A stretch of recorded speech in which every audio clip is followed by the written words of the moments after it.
هي ذكرى تعني كل تونسي وتونسية، رمزية حياتية، ملحمة نستحضرها كل سنة ونستشعر معها بالنخوة والاعتزاز.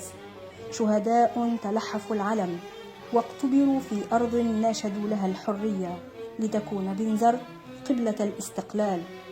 شنو يعني لك 15 أكتوبر؟ 15 أكتوبر يعني لي آخر جندي فرنسي خرج من تونس. لو 15 أكتوبر هو رمزية لكل التونسيين، وهو خروج آخر جندي في تونس. خرج منها آخر أسطول فرنسي وقت الاحتلال 1956. تخيل ولا 63 اي 63.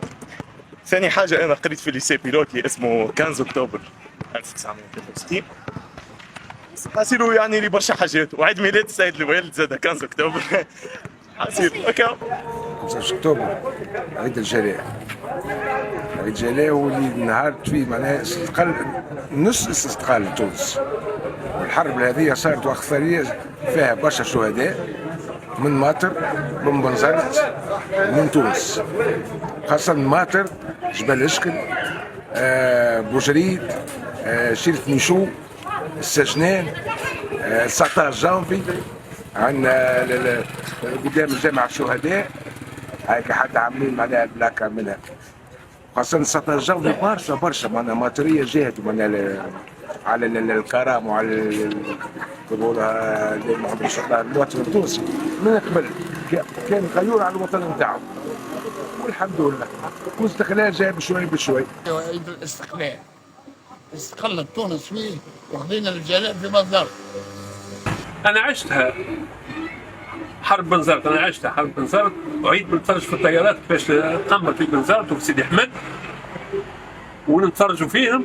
وأنا 15 أكتوبر نعتبره هذاك الجلاء، هذاك انتصار لأمتنا التونسية والعربية وكل شيء.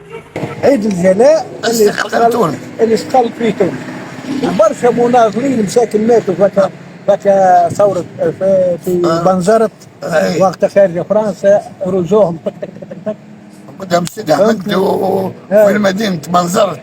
تحكي 15 أكتوبر، 15 أكتوبر يعني مش لي أنا برك لتونس وللشعوب اللي تحب تحرر البلاد وأن يخرج منها كل مستعمر.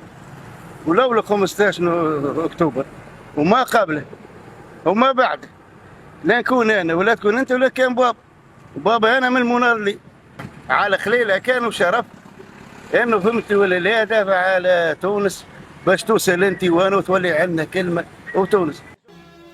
كما كانت ماطر حاضرة وبقوة بشجعانها وأبطالها المزودين للمقاتلين والمقاومة بالعدة والعتاد والعباد. ولن نذكر الأسماء لأن فيهم شهداء لا يعلمهم إلا الله.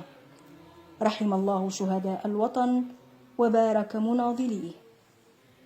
حماة الحمى يا حماة الحمى، هلموا لمجد الزمن، لقد صرخت في عروقنا الدماء، نموت ويحيا الوطن.